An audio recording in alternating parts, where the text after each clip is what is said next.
We have some absolutely amazing new Space Marine lore today, and it's all surrounding Captain Titus of the Ultramarines, or should I say Lieutenant Titus now, since that is his new rank in Space Marine 2. This fills the void into the biggest question that we had. At the end of Space Marine 1, when Titus was taken away by the Inquisition, we were all asking, what happens next? What is going to happen to Titus? Now we have that brand new information. It's all located in the latest White Dwarf magazine. So let's jump in and let's get waffling about this brand new 40k lore. Now, this White Dwarf spread actually gives us a lot of information, even into the background of Titus, which I'm going to do as a separate video. I just want to fill the void of what happened between Space Marine 1 and where we are now in Space Marine 2. By the way, Titus's full name is Demetrian Titus. We actually have his first name now, which is really cool as well. Now, if you look in the background of the video,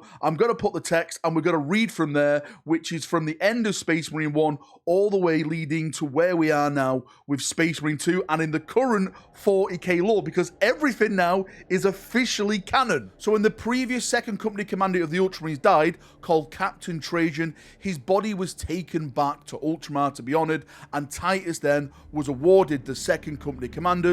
It states, Titus went on to lead the second company to victory after victory against the many mutant, alien, and heretic. Many senior Ultramarines, such as First Captain Agamemnon and the chapter master himself, regarded him as a model of humility expected of their chapter, while also being an exemplary warrior and strategist. 10 years after taking command of second company, Captain Titus led a strike force to relieve the Forge world of Graia, which had been invaded by the Orcs of War Grimskull. After displaying an uncommon resistance to the corrupted warp power unleashed on Graia, Titus was sequestered and taken away for interrogation by Inquisitor Thrax, whereupon he disappeared from the chapter annals for a time. Captain Titus, who had felt he had been overlooked for command following the First Tyrannic War, replaced Titus as captain of the second company. So from that passage of text, there's a lot of information. Yes, Thrax is the Inquisitor that took away Titus at the end of Space Marine 1. He was then basically deleted from the chapter history, but in the next segment, as we're going to in a second, Calgar did try and fight for Titus to get him back to the Ultramarines. But the big thing is that this is how Captain Cato Sicarius then became the company commander of, or should I say company captain of second company of the Ultramarines. So that now is how it officially happened in the canon of Warhammer 40,000. And as I just previously stated, just because Titus was erased from the annals of the Ultramarines doesn't mean the Ultramarines weren't fighting to get him back. The image in the background states he was physically scourged and subjected to brutal mind trolls, and even though no sign of corruption could be discerned, the Inquisitor refused to relinquish his captive. During this time, Chapter Master Marnius Calgar made numerous petitions to the representatives of the Holy Orders of the Emperor's Inquisition, demanding that his captain be returned to the Brotherhood of the Ultramarines. Wherever these requests fell on deaf ears or were lost in the labyrinth levels of secrecy and self-proclaimed hierarchy that exists within the Inquisition, Calgar never learned. No word reached him of either Inquisitor Thrax or his captive Titus for many years. Now, in this magazine, it basically states that this Inquisitor Thrax has a highly distrust of Space Marines. He doesn't really trust them that much. He sees them as the enemy as much as he sees them as the saviors when it comes to fighting against the enemies of the Imperium. Space Marines can't be trusted. That's why he took Titus. And also, it mentions in this, he actually stood up to a number of other legendary known Space Marine figures. For example, Huron. He was actually one of the people that stood against Huron and actually stood and made a lot of the chapters in the Badab War excommunicated traitors. Even Captain Darnith Lysander was in his aim at one point. When Lysander was brought back as a prisoner from the Iron Warrior held world, he petitioned the Imperial Fist that Lysander should be sent to him for questioning, and he was basically told to jog on that front. But what goes around comes around, because Thrax fell at the very thing he sought to destroy. So the way that Titus basically escaped the possession of Inquisitor Frax was at his death, and he died when he investigated a world belonging to a chapter called the Grey Slayers. Now, the Grey Slayers had basically been corrupted by the recruits that they had been getting into their chapter. They'd fallen to the powers of chaos, hence it spread through the chapter, and they become corrupted. Now, Frax got a kill team of Grey Knights. They went down to the planet. They began to purge everything, but while he was down there, he was possessed by a demon, and the Grey Knights, seeing him being possessed by a demon, literally turned around and purged him. And this is where now we get the big link between Space Marine 1 and Space Marine 2 and what Titus has been doing. This is really cool lore. So it states, after the death of Frax, forces drawn from the Red Hunters chapter were dispatched to investigate and secure the Inquisitor's holdings. In a remote inquisitorial watch station far to the galactic south, a Red Hunter kill team discovered almost a score of Space Marine interrogation subjects locked in stasis cells, preserved from the passage of time. Titus's story could have come to an end there had the Inquisitor responsible for overseeing the seizure of Frax's materials felt inclined to conceal the shame of her fellow Inquisitor.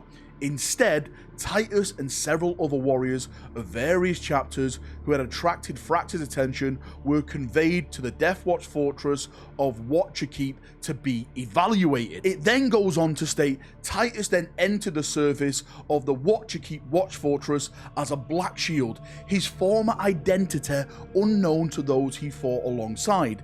Having received no word from his brethren since his incarnation, he came to believe he had brought shame upon his name of that of the noble Ultramarines, and determined he was not worthy to bear the chapter's name.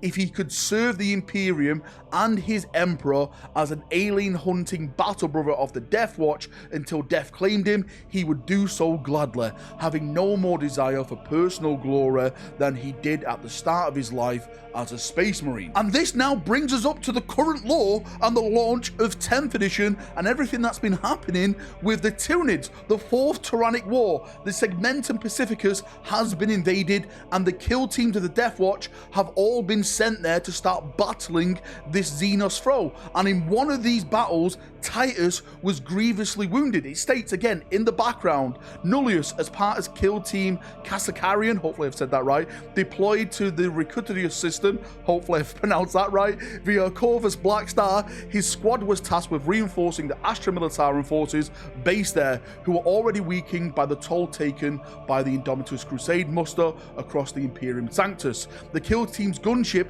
was brought down by swarming flocks of winged bioforms, forcing the warriors to engage with aliens on the planet's surface. Here, Titus was gravely wounded by a monstrous Tyranid Carnifex as life bled from his torn body. His Deathwatch battle brothers lying slain around him, he prepared to commend his soul to the Emperor.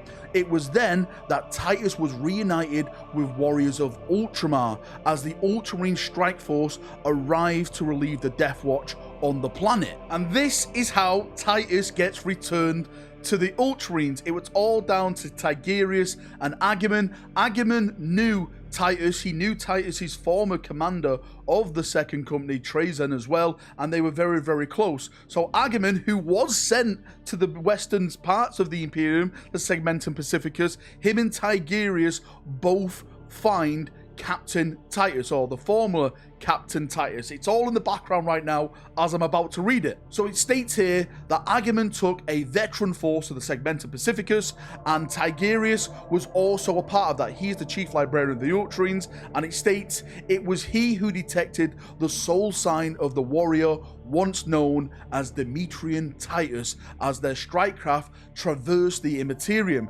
Even as the shadow in the warp began to cloud Tigerius's witch sight like cataracts, the chief librarian recognized he who had once been the captain of the Ultramarine Second Company.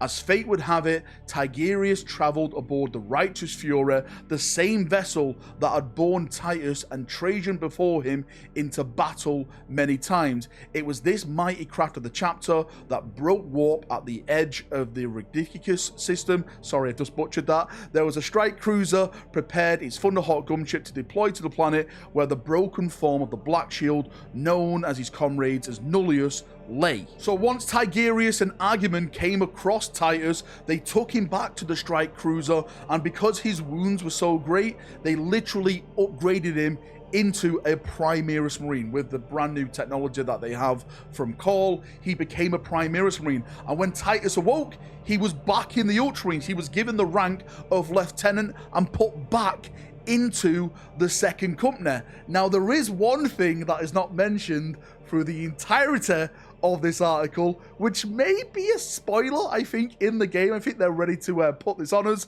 That is, we don't have any word on Leandros. There's nothing said about him at all. Where is Leandros in all of this? Is he going to be shown off in some type of higher rank? Is he going to be a chaplain or something like that? We don't know at this point, but Leandros is not mentioned in this article. And that's me done, Chaperonios. What I will say, that there's way more lore in the actual White Dwarf magazine. I've briefly gone over some of the main bits. I actually am going to do a full video dedicated to Titus, because in this lore article, it does go like through his youth, like what planet he's from and all that kind of awesome stuff. Really, really awesome detailed lore. I love that the White Dwarf team do this. I'm hoping that we get more articles dedicated to legendary characters like this. It's really nice to actually link Space Marine 1 to Space Marine 2 and fill in that void of information that we had so many bloody questions about. Absolutely amazing. Of course, I would love to get your thoughts and feedback on this. Post it down below, and we can have a nice little chin waffle down there, as we always do. See you now. Have a great day, evening, night, wherever you are in the world, and bye-bye.